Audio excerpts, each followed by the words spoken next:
Sir question number 8 बताएं। आगे बढ़िए आप देखो।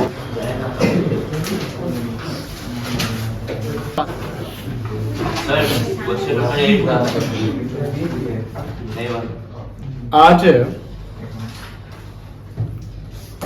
लेक्चर नंबर 4 है ना, और हम लोग लेक्चर 3 तक क्या पढ़े थे। लेक्चर 1 में जो हम लोग थोड़ा सा अबाउट द गुडविल पढ़े, मेथड्स ऑफ वैल्यूएशन पढ़े, जिसमें एवरेज प्रॉफिट, सुपर प्रॉफिट और कैपिटलाइजेशन। अभी सुपर प्रॉफिट और कैपिटलाइजेशन मेथड शुरू नहीं हुआ है, अभी एवरेज प्रॉफिट शुरू हुआ है। एवरेज प्रॉफिट के दो मेथड थे, सिंपल एवरेज प्रॉफिट मेथड और एक weighted average profit. Simple average profit से गुडविल जो निकलता है वो एवरेज प्रॉफिट करते हैं into number of years purchase. जब आप वेटेड एवरेज प्रॉफिट की बात करते हैं तो जब प्रॉफिट का कोई ट्रेंड होता है, ट्रेंड मतलब इंक्रीजिंग ट्रेंड या डिक्रीजिंग ट्रेंड होता है, तो हम वेटेड अप्लाई करते हैं। या क्वेश्चन में मेंशन कर दे कि you have to find out the value of goodwill according to weighted average profit method, then we have to apply that method. Okay, तो वेटेड एवरेज प्रॉफिट में से गुडविल जो निकलता है उसका जो फॉर्मूला होता है weighted average profit into number of years purchase. ठीक है, अब बात ये आ रही है कि नंबर पर तो दिया रहता है क्वेश्चन में, वेटेड एवरेज प्रॉफिट कैसे निकलता है, तो sum of product divided by total weight. Weight का मतलब कि सर जितने हम पुराने होते चले जाएंगे हमारा वेट उतना ही ज्यादा होता चला जाएगा। कह सकते हैं कंपनी जब शुरुआत हो करती है, यानी कोई बिजनेसमैन अगर 1 लाख रुपया प्रॉफिट कमाता है शुरुआत में तो उसको काफी समय लगता है। सेकेंड ईयर में वो 1 लाख कमाने में उसको टाइम कम लगता है, थर्ड ईयर में और कम लगता है, वेट बढ़ते चला जाता है। यानी मतलब रिलायंस इंडस्ट्री जब सेटअप हुआ होगा तो उसको 1 करोड़ कमाने के लिए साल भर लग गए होंगे। आज रिलायंस इंडस्ट्री एक दिन में 100 करोड़ कमा लेती है। तो जितने ज्यादा हम पुराने होते जाते हैं हमारा बिजनेस का एक्सपेंशन, ब्रांड वैल्यू, गुडविल, सब कुछ बढ़ जाता है, हमारा टर्नओवर बढ़ जाता है, हमारा कस्टमर रीच बढ़ जाता है, सब कुछ बढ़ता है। तो ऑब्वियस बात है कि हमारी प्रॉफिट भी बढ़ जाएगी। इसलिए जब गुडविल की कैलकुलेशन की बात होती है तो वेट उसी के अकॉर्डिंग लगाता है कि शुरुआत में आपके वेट कम होंगे, जैसे जैसे आप बढ़ते चले जाएंगे आपका वेट क्या हो जाएगा, बढ़ता चला जाएगा। That's why weighted average profit method generally लगाया जाता है, क्योंकि हर साल को आप एक वेट नहीं दे सकते, समय के अनुसार आपका वेट क्या होगा, बढ़ जाएगा। वेट मतलब आपका शरीर का वजन नहीं, कंपनी का वेट। ओके,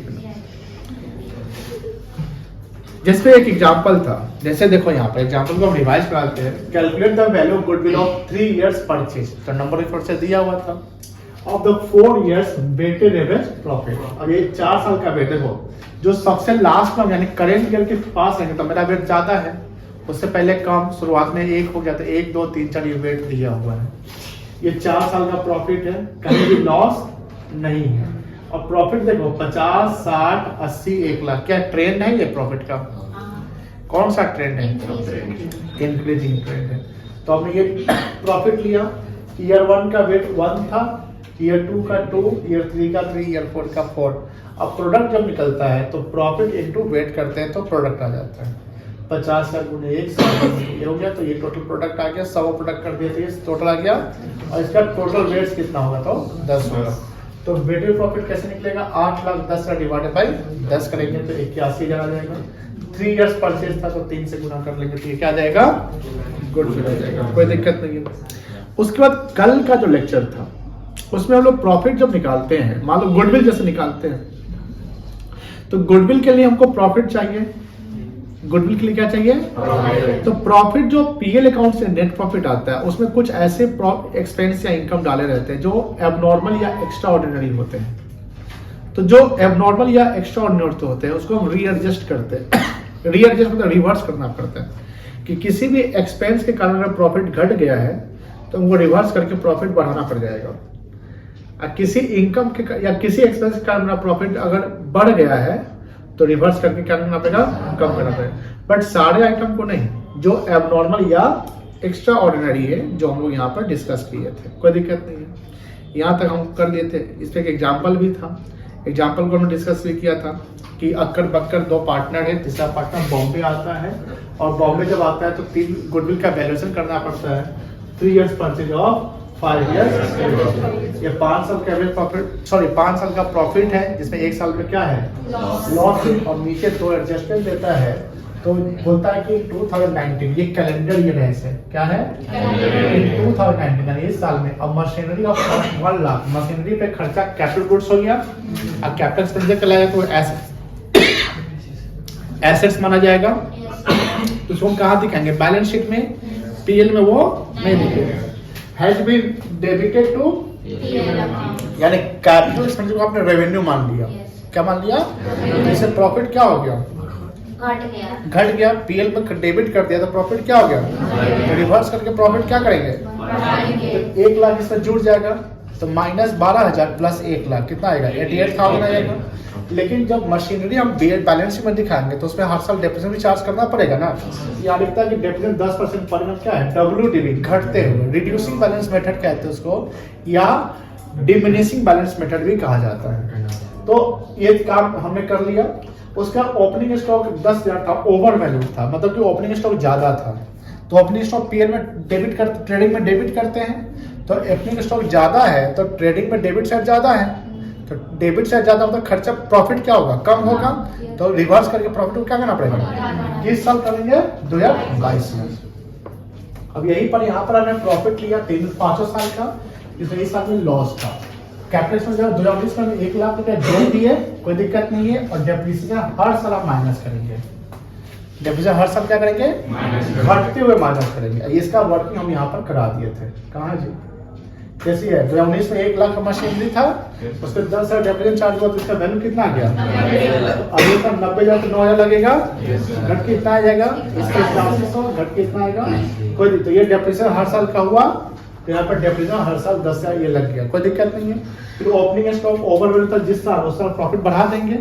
ये साल में था तो इसका एडजस्टमेंट करके ये प्रॉफिट आया। फिर इसका एवरेज कर लेंगे, पांचों को जोड़ के 5 से डिवाइड करके वैल्यू आएगा, जो आप लोग खुद कर लिए थे कल। और फिर 3 से गुना करेंगे, गुड आ जाएगा, कोई दिक्कत नहीं है। यहाँ तक हम लोग कर लिए थे, कोई दिक्कत नहीं है। अब हम आते हैं आपके डाउट्स पे कि यहाँ तक के कॉन्सेप्ट पे आपने सवाल बनाया होगा।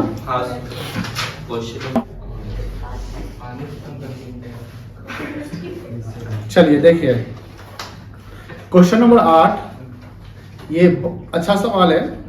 एडजस्टमेंट में समझा, एडजस्टमेंट समझाया तो याद है। चलिए,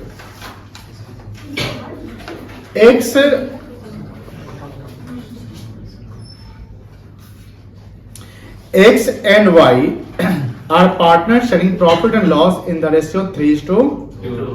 ये PSR दिया हुआ है 3/5 2/5। PSR प्रॉफिट बांटने का रेशियो होता है। They agree to take into partnership Z 1/3 share, मतलब Z एक नया पार्टनर को लाया जाता है जो 1/3 चार्ज करेगा।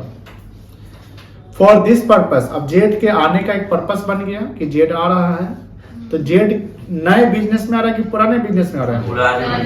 अब आप सेंस लगाइए, जब कोई पुराना बिजनेस में आ रहा है Z, कोई नया आदमी आ रहा है, तो उस नए आदमी दैट इज Z को फायदा होगा कि नहीं होगा, बना बनाया बिजनेस है, उसका ऑलरेडी एग्जिस्टिंग कस्टमर होंगे, एक लोकेशन है।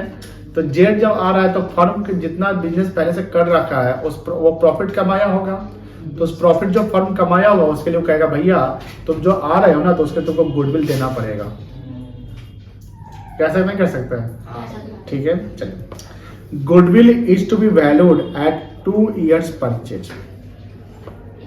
2 से मल्टीप्लाई करेंगे of the average profit of last 4 years। तो गुडविल कैसे निकलेगा, AP इंटू 2 कर देंगे,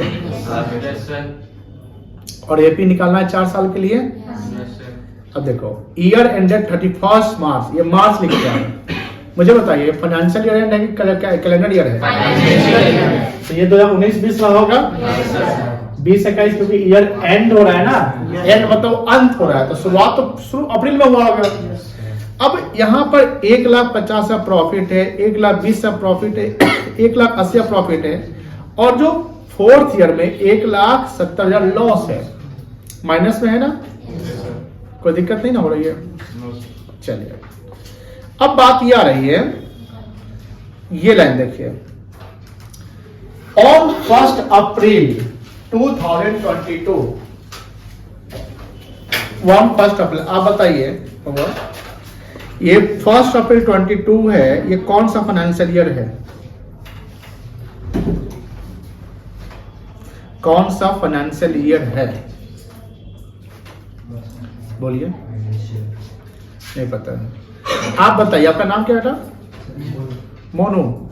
ये कौन सा फाइनेंशियल ईयर है? No idea. No idea? किसी को आइडिया है? 2022-23 ये 1 अप्रैल 2022 है, तो हम अप्रैल में घुस चुके हैं ना। तो फाइनेंशियल ईयर आप जानते हैं फाइनेंशियल कब से कब तक चलता है? आपसे पूछ रहे बेटा। 7 जो मतलब कि इंडिया में जो अकाउंटिंग होता है उसमें 2 प्रकार के साल को यूज करते हैं। और हम लॉ की बात करें, यानी जब इनकम टैक्स की बात करें, इनकम टैक्स लॉ के अनुसार चलना पड़े, या कंपनी लॉ की बात करें, तो ये कंपनी सबको हमेशा फाइनेंशियल ईयर ही फॉलो करना है, कंपल्सरीली फॉलो करना है। अगर आप कोई जून में बिजनेस शुरू करता है तो जून में बिजनेस शुरू करेंगे तभी वो मार्च में क्लोज होगा। अब बोलेगा 1 साल चलेंगे जून से, नहीं नहीं नहीं, ऐसे नहीं होता है। लेकिन जो नॉन कंपनी है, मतलब कि जैसे प्रोप्राइटरशिप है, जैसे हम लोग कोचिंग, छोटा मोटा बिजनेस, किराना दुकान, चाय वाला, वो जनवरी से दिसंबर चल सकता है। आपके घर कैलेंडर है ना? मेरे घर भी है, सबके घर है। तो वहां जो फर्स्ट मंथ होता है वो कहाँ से शुरू होता है? कब कैलेंडर खरीदते हैं? दिसंबर खत्म तो नया कैलेंडर खरीदते हैं। तो जनवरी से दिसंबर एक ही साल होता है ना। जैसे 2024 जनवरी से 2024 दिसंबर खत्म, तो this is called calendar year. This is called, अभी कौन सा महीना चल रहा है? मार्च क्लोजिंग। मार्च क्लोजिंग सुनते होंगे। बैंक में जाइएगा तो बड़ा सब काम कर रहा है, क्लोजिंग कर रहा है, बड़ा प्रेशर है। कोई आपके रिलेटिव, कोई भैया दीदी, चाचा चाची कोई है बैंक में? किसके भैया दीदी है? आपके मामा है? मामा से पूछेगा, बस मामा बैंक में क्या स्थिति अभी है? अरे भाई कुछ अभी, क्या कोई काम है पूछेगा, अरे अभी हमारा टाइम ना हो, 10 लाख को आ रहे हैं। मतलब ऐसी स्थिति है। तो बैंक में मार्च क्लोजिंग सोचोगे, मार्च क्लोजिंग का मतलब वह साल का अंत हो रहा है, ये फाइनेंशियल ईयर एंड वाला मंथ है ना, मार्च। तो कहने का मतलब है कि 1 अप्रैल 2022 की बात कर रहे हैं, तो ये फाइनेंशियल ईयर घुस चुके हैं हम 22-23। कौन सी ईयर में? 22-23 में। अब बताओ 22-23 में यहाँ पर किस में आएंगे? इसमें आएंगे, इसमें आएंगे, इसमें आएंगे, किसमें आएंगे? चौथा वाला में आएंगे, क्योंकि ये तो 31 मार्च 22 को खत्म हो गया। अब 31 मार्च 22 के बाद क्या आता है? 1 अप्रैल 22 आता है ना, बोलो सीधे। 31 मार्च 22 के बाद क्या आता है? 1 अप्रैल 22 आता है। तो 1 अप्रैल 22 यानी नया साल में आ गए। नया साल में आ गए ना, नया साल में आया तो खीर पूरी खाइए। 1 अप्रैल 22 यानी 22-23 में अब मोटर बाइक खरीदाया। बताइए कैपिटल एक्सपेंडिचर के रेवेन्यू एक्सपेंडिचर चलेगा? कैपिटल। ऐसा एग्जांपल कल कराए थे, और जिनका सवाल अगर ये है डाउट, तो इसका मतलब ये है कि कल के सवाल को रिवाइज नहीं किया, और अभी भी वही बात हो रही है। कॉस्टिंग 50,000, कितना खरीदाया? 50,000। वॉच परचेज, बताओ कहाँ दिखेगा? बैलेंस शीट में कि पीएल में दिखेगा? एसेट्स है ना, बैलेंस शीट दिखेगा। And debited to travelling expenses, travelling and revenue खर्चा होता है, ट्रैवलिंग में डाल दिया मतलब वो पीएल में चल गया होगा। तो पीएल में अगर चल गया तो इससे प्रॉफिट घट गया कि बढ़ गया? घट गया। अब आपको पता चला ना ये, तो ये एरर्स था। क्या था? कौन सा एरर्स था? एरर ऑफ प्रिंसिपल था। 4 प्रकार के एरर्स होते हैं। अकाउंट्स का एग्जाम हो भी गया, पता नहीं चला एरर्स का क्वेश्चन आया था कि नहीं आया था। तो 4 प्रकार के एरर्स होते हैं, एरर ऑफ प्रिंसिपल हो गया। अब यहाँ पर हमको पता चलेगा तो रेक्टिफाई करेंगे। किस साल रेक्टिफाई करेंगे? 23 में। तो 50,000 से प्रॉफिट बढ़ाएंगे, बोलो हाँ है ना? अब देखो यहाँ क्या है? 1,70,000 क्या है? माइनस 1,70,000 कह सकते हैं। अब 50 अब प्लस कर देंगे, कितना आएगा? 1,00,000 प्रॉफिट की लॉस है, यानी 1,70,000 जो लॉस था ना, वो लॉस अब घट गया 1,50, 1,20 हो गया। बोले हाँ या ना? अब समझिए। और विच डेप्रिसिएशन चार्ज 20%, तो क्या डेप्रिसिएशन इस 20 में लगेगा? 21 में, 22 में लगेगा सर। क्या लगेगा? अप्रैल को है। देखिए हम 22 फंसाए और आप लोग फंस गए। 22 लगेगा, 1 अप्रैल से लेके 31 मार्च। हम तो 22 तक ना सवाल पूछे थे, हम पूछे 20 में लगेगा तो आप बोले नहीं, 21 में लगेगा तो आपने बोले नहीं, 22 में लगेगा तो आपने बोल दिया हाँ नहीं लगेगा। 31 मार्च 22 का मतलब 21-22 था, तो ये पहला 3 साल में नहीं लगेगा। 1 अप्रैल 22 को रखते आप, तो 22-23 में घुस चुकेगा, सिर्फ यहाँ लगेगा। अब 50 का 10% कितना होगा? 20% सर। 20% कितना होगा? 10,000। तो 10,000 से प्रॉफिट कम करेंगे ना, तो प्रॉफिट कम करेंगे या लॉस? माइनस माइनस क्या होता है? तो माइनस 1,20,000 बन चुका है, अब माइनस 10,000 और करेंगे तो कितना हो जाएगा? माइनस 1,30,000। सवाल बन गया, सवाल बन गया ना, प्रॉफिट निकाल दिए, उसका क्या करेंगे? एवरेज कर लेंगे।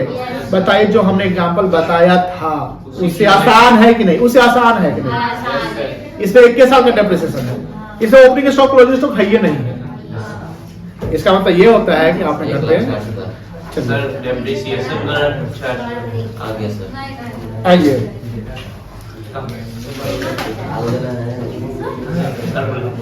31 दिन क्या है? 2020 ना,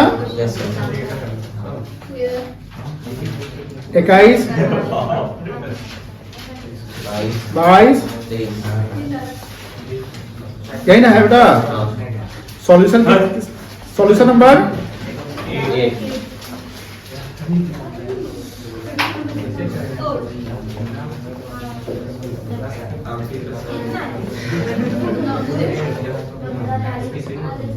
बताओ, पीएल का बैलेंस कितना है? 1,50,000। 21 में कितना है? 1,20,000। 22 में 1,80,000। और यहाँ 1,70,000 लॉस। माइनस लिख दिए, कोई दिक्कत नहीं ना है? ऐड क्या करेंगे? कैपेक्स रिचार्ज कितना? 50,000। लेस क्या करेंगे? 10,000। अब बताओ, यहाँ पर एडजस्टेड प्रॉफिट आ जाएगा। ये कितना आएगा? 1,50, 1,20, 1,80, 1,30,000 हो जाएगा। ये बोलो हाँ या ना? चलो तो एवरेज प्रॉफिट निकल जाएगा। अब 1,50,000 plus 1,20,000 plus 1,00,000 minus 1,00,000 divided by 4। 1 2 3 4 हम तो 4 वही बोल रहे थे। कितना आ जाएगा? 32,000। पूरा पैसा जोड़ के बताओ। 3,20,000। 32 से क्या बोल दिया फिर?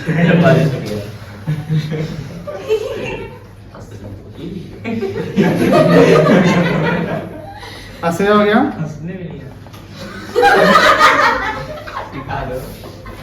पूजा आप आगे बैठिए, सबसे आगे आइए तो पहले, जल्दी आइए तो आगे। ये वजह से पूजा है, इधर से सही है। आइए नहीं ना, आप आगे आइए। कितना साल का परचेज था? 2 साल से 3 साल का? 2 साल का। 1,00,000। जल्दी आओ, 4 सेकंड में।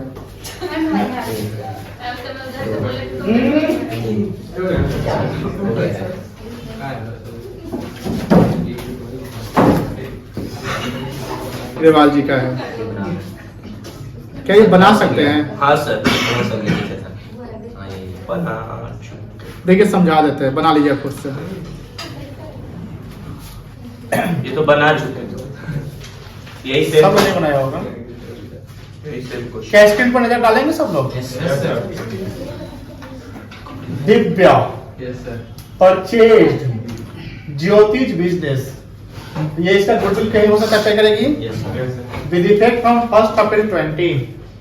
प्रॉफिट शोन बाय ज्योतिष बिजनेस क्या है? So the last 3 years, for the last 3 years ended 31st March. ये फाइनेंशियल ईयर हो गया। तो ये 17-18 हो गया, 18-19 कोई दिक्कत है तो बोलो। नो यहाँ 1 लाख सब तीनों प्रॉफिट है, तीनों क्या है? प्रॉफिट। लेकिन ध्यान से ब्रैकेट में कुछ लिखा हुआ है, हाँ 1 लाख इंक्लूडिंग एबनॉर्मल। अब एबनॉर्मल गेन से प्रॉफिट क्या होता है? बढ़ जाता है। तो रिवर्स करेंगे। हाँ सर। क्या करेंगे? माइनस इस 1 लाख से 12,500 क्या जाएगा? माइनस हो जाएगा। बोलो हाँ या ना? क्लियर है? फॉर्मेटिंग पता है ना आप लोगों को? हाँ सर। 1 लाख पर से after charging abnormal, abnormal loss से प्रॉफिट क्या होता है? कम जाता है। तो क्या करेंगे? बढ़ा देंगे। क्या देखो 1,12,500 एक्सक्लूडिंग। अब बताइए एक्सक्लूडिंग का मतलब क्या होता है? छोड़ के, एक्सक्लूडिंग मतलब छोड़ के सर। आप होनहार है। आपको हम गुलाब के फूल से हम स्वागत करेंगे कल। जिस समय आपसे पूछेंगे उस समय तो आप जवाब नहीं दीजिएगा। अभी किससे पूछ रहे थे? वही क्लास में पूछ रहे थे। चलो पीछे आ, तो पीछे आ। 1,12,500 एक्सक्लूडिंग मतलब होता है छोड़ के, जो हमारे एक होनहार बच्चों ने बताया। मतलब इसमें इंक्लूडेड नहीं है नहीं sir. As insurance premium on firm's property. अब बताओ फर्म का प्रॉपर्टी है, उसका हम इंश्योरेंस करवा लिए। क्या करवाए? इंश्योरेंस। और इंश्योरेंस हम सालाना हर साल देते हैं। मुझे बताइए ये एक बिजनेस का नॉर्मल एक्सपेंस है कि एबनॉर्मल एक्सपेंस है? मतलब मानना जाएगा खर्चा है, हाँ। खर्चा है, लेकिन उसको हम डाले थे क्या? तो डालना पड़ेगा हाँ ना। Sir, minus. खर्चा जैसे डालेंगे प्रॉफिट क्या हो जाएगा? बढ़ जाएगा, घट जाएगा ना। खर्चा जैसे डालेंगे प्रॉफिट क्या हो जाएगा? घट जाएगा। तो ये 12,500 क्या करेंगे इससे? माइनस कर लेंगे। हाँ सर। नाम लिखिएगा इंश्योरेंस प्रीमियम, यहाँ लिखिएगा नॉर्मल लॉस, यहाँ लिखिएगा एबनॉर्मल गेन। समझ में आ गया? कोई दिक्कत नहीं है? Calculate the value of firm's goodwill on the basis of 2 years purchase। कोई दिक्कत नहीं है।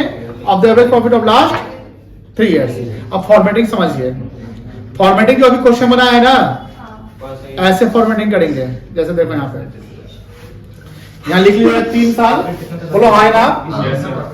यहाँ लिखिएगा पीएल। हाँ सर। 3 साल का पीएल लिख लोगे। ठीक है सर। लेस एबनॉर्मल गेन ठीक है सर। जिस साल में उस साल में डाल दीजिएगा। ठीक है सर। एड एबनॉर्मल लॉस जिस साल में उस साल में, लेस इंश्योरेंस प्रीमियम। ठीक है ना? तो ये एक डेटा आ जाएगा। Yes sir. फिर उसका 3 से डिवाइड कर लीजिए, तीनों को जोड़ के 3 से डिवाइड कर लीजिएगा। ठीक है सर। आप गुना कितना से करता है? 2 से गुना करना है। तो दिक्कत नहीं ना है? No sir. बन जाएगा ना? हाँ सर। क्या डाले आपके सामने? क्वेश्चन की आंसर। क्वेश्चन बहुत अच्छा। आ गया सर। कौन आ गया? आंसर आ गया। अरे हलवा नहीं, यहाँ सबको साथ में चलना है। सबका साथ सबका विकास। फॉर्मेट दिखाओ। फॉर्मेट दिखा देता हूँ अपने। चलिए आई थिंक होप सो 9 हो गया होगा, सब एंड हो गया है। क्या 9 डिस्कस कर ले? Yes sir. बन गया अभी। 9 डिस्कस करते हैं। देखिए स्क्रीन पर नहीं डालेंगे। अब है बाबू एंड चारो, ABC are partners sharing profit and loss equally. Equally. कोई दिक्कत है तो बोलिएगा। नहीं sir. They agree to admit Daman for equal share in the profits. For this purpose, goodwill is to be calculated on the basis of 4 years purchase। 4 से गुना कर लीजिएगा। Of average profit of last 5 years। 5वां साल में loss है। 5वां साल में क्या है? लॉस है। एडजस्टमेंट देखिए, मेन तो यही है ना। एक काम करते हैं, फॉर्मेटिंग पता है? फॉर्मेटिंग करिए, उसके एडजस्टमेंट के साथ चलेंगे। ठीक है ना?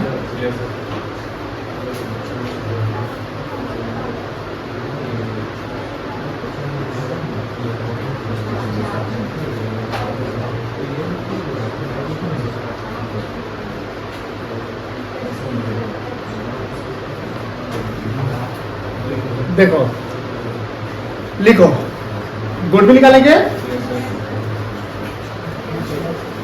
सॉल्यूशन 9।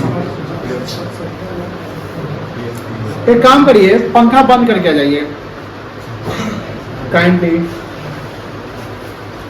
कौन कौन सा ईयर था बता सकते हैं? 16, 17, 18, 19,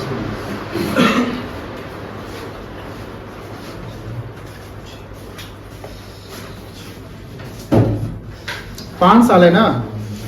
एक प्रॉपर हम लोग फॉर्मेट ड्रॉ करते हैं, क्योंकि कुछ बच्चे को तो फॉर्मेटिंग में दिक्कत हो जाता है, तो नहीं बनाओगे तुम।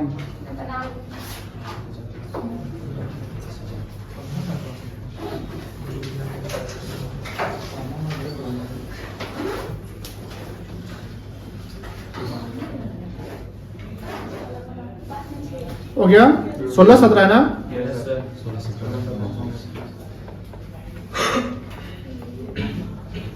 साथ में चलिएगा।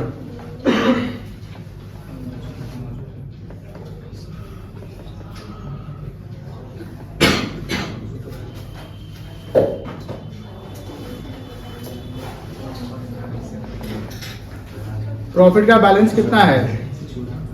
1,50,000, 1,50,000,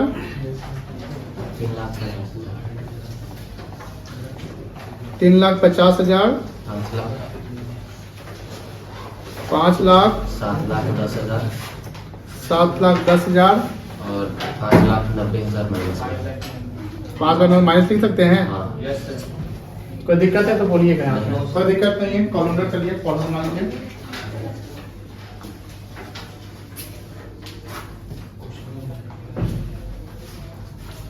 आप देखिए, पहले यहाँ पर लिखिए, सब लोग लिखिए। अब एडजस्टमेंट पे हम लोग फोकस करेंगे, ठीक है ना। ये आपका 15, 16 है, 16, 17, 17, 18, ये एंड, ठीक है ना, कोई दिक्कत नहीं है। अब एडजस्टमेंट को आप लोग फोकस करिए। ऑन 1 अप्रैल 19, 1 अप्रैल बताइए कौन सा फाइनेंशियल ईयर है ये? 19-20। देखिए अगर ये आप नहीं पकड़िएगा तो फंस गए। अब ये पकड़ने की बात 11th के शुरुआती क्लास में नहीं थी, जिसमें बताया गया था कि कैलेंडर फाइनेंशियल क्या होता है। इवन तो अगर आप 11th नहीं पढ़े, 12th में आज ज्वाइन किए तो आप वीक है। देखिए आप क्या थे, इट डजंट मैटर, आप अभी से कितना मेहनत करते हैं वो मैटर करेगा। ये बात समझ आ रही है ना। Yes, आप क्या पढ़ा नहीं पढ़ा, क्या भूल गया, मैटर नहीं करता है। आज से आप कितना मेहनत करोगे वो मैटर करेगा, क्योंकि अगर बेस्ट बनना है तो प्रेजेंट में मेहनत करना पड़ेगा। बेस्ट नहीं बनना है तो बस एब्सेंट करिए, नहीं पढ़िए, है ना, बात समझ रही ना। और आप कमजोर है, क्या मतलब क्या है, थोड़ा सा एफर्ट आपको ज्यादा लगाना पड़ेगा। हो सकता है कोई 10 मिनट में सवाल बना लेते हैं, आपको उसको बनाने में 15-20 मिनट लग जाता है। कोई दिक्कत नहीं, आप 20 मिनट में लगाइए, आप मेहनत करिए, आप मेहनत करिए, बार बार मेहनत करिए। एक समय ऐसा आएगा कि जहां 20 मिनट लगता था अब आप भी 10 मिनट बनाने लगे। ऐसा हो सकता है, नहीं हो सकता है। तो जहां 20 मिनट लगता था वहां 10 मिनट में बनाने लगे, इसका मतलब रेगुलर प्रैक्टिस। क्या लगेगा? प्रैक्टिस। कोई दिक्कत नहीं है, प्रैक्टिस से स्पेशलाइजेशन आता है। मैंने पढ़े होंगे आप प्रिंसिपल। तो 1 अप्रैल 19 का मतलब ये 19-20 फाइनेंशियल ईयर है। 19-20 फाइनेंशियल ईयर ये वाला साल है, और ये वाले साल में 5 लाख का क्या है? लॉस है। अब कार, यही मस्त कैपिटल में लगाने आ गया। एक कार खरीदाया था, कितने का? परचेज किए, डेबिट किया, ट्रेवलिंग एक्सपेंस। जो आर्यन का सवाल था मोटर बाइक वाला, वही आप कार वाला आ गया। तो किस साल में ऐड करेंगे बताइए? तो -590 और प्लस 1 लाख कर लेंगे, कितना जाएगा? 490 आ जाएगा। चलो अब यहाँ पर आइए अपने क्वेश्चन पे, जहाँ पर ये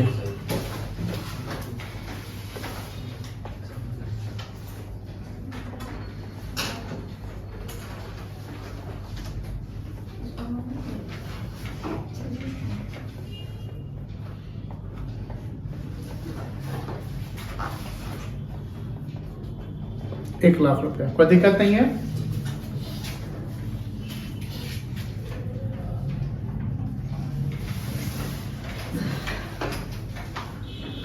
चलिए आगे।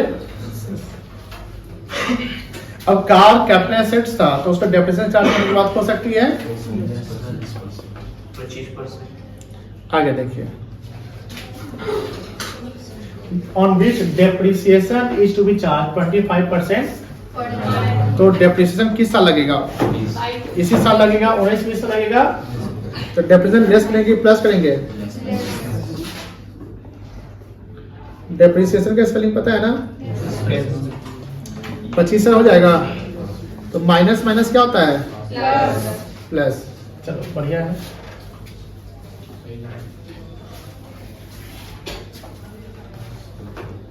ये सब पहले से बना रहे। हो गया? डेप्रिसिएशन हो गया। आगे आइए, यहां देखिए लिखा हुआ है इंटरेस्ट, बात नहीं करेंगे। Interest of rupees 10,000 on non trade investment. एक ट्रेड इन्वेस्टमेंट, जैसे आप पढ़े होंगे इकोनॉमिक्स जो शुरुआत कहते हैं, इन्वेंट्री इन्वेस्टमेंट और फिक्स्ड इन्वेस्टमेंट, याद है ना? जैसे मान लो कि हम बिजनेस करते हैं, जैसे कोचिंग चलाते हैं, कोचिंग में चलाया हमने ये जो पैसा इसमें लगा रखा है, तो ये भी इन्वेस्टमेंट है। इससे हम जो कमाएंगे ये बिजनेस का इनकम माना जाएगा। लेकिन मान लो कि हमने 2 लाख रुपया का शेयर खरीद लिया। 2 लाख का क्या करते हैं? उसमें हमको 10,000 रुपया का डिविडेंड आ गया। तो डिविडेंड मेरा इनकम है ना? मुझे बताइए, जो 10,000 का डिविडेंड इनकम है, ये बिजनेस का इनकम है कि नॉन बिजनेस का इनकम है? नॉन बिजनेस या एबनॉर्मल इनकम कह सकते हैं। इनकम तो है, आपका इनकम बढ़ गया, बट एबनॉर्मल है क्योंकि नॉन ट्रेड, उसको कहेंगे नॉन ट्रेड इन्वेस्टमेंट। तो इन्वेस्टमेंट, ट्रेड इन्वेस्टमेंट जो बिजनेस में जो इन्वेस्ट कर रखे हैं, जैसे सर आप बिजनेस में मशीन एसेट खरीद रखे हुए, गुड्स खरीदे, सब बिजनेस इन्वेस्टमेंट है।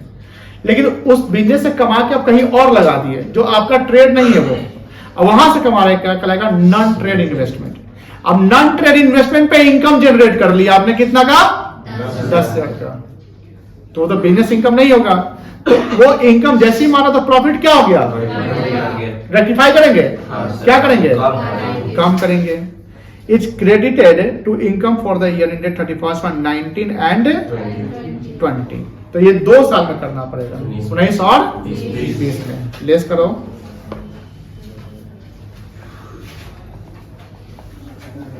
इंटरेस्ट ऑन नॉन ट्रेड कितना? 19-20 क्या है? 10,000 यहां पे हो जाएगा। तुमने किया था? हाँ सर। अब कुछ नहीं ना है? अब कुछ नहीं है। अब ये क्या आएगा? एडजस्टेड प्रॉफिट आ जाएगा। अब आप लोग क्या खुद से निकाल सकते हैं? हाँ सर। 1.5 लाख। ये खुद से निकाल सकते हैं आप। एवरेज प्रॉफिट निकाल लीजिएगा। हाँ सर। 4 साल को 5 साल का प्रॉफिट जोड़ लीजिएगा। अब 5 से क्या करिएगा? डिवाइड कर लीजिएगा, फिर गुडविल निकल जाएगा। एवरेज प्रॉफिट जो आएगा वो इनटू 4 ना? हाँ सर। बनाइए। चलिए आगे कुछ क्वेश्चन घर से बना कर रहिए।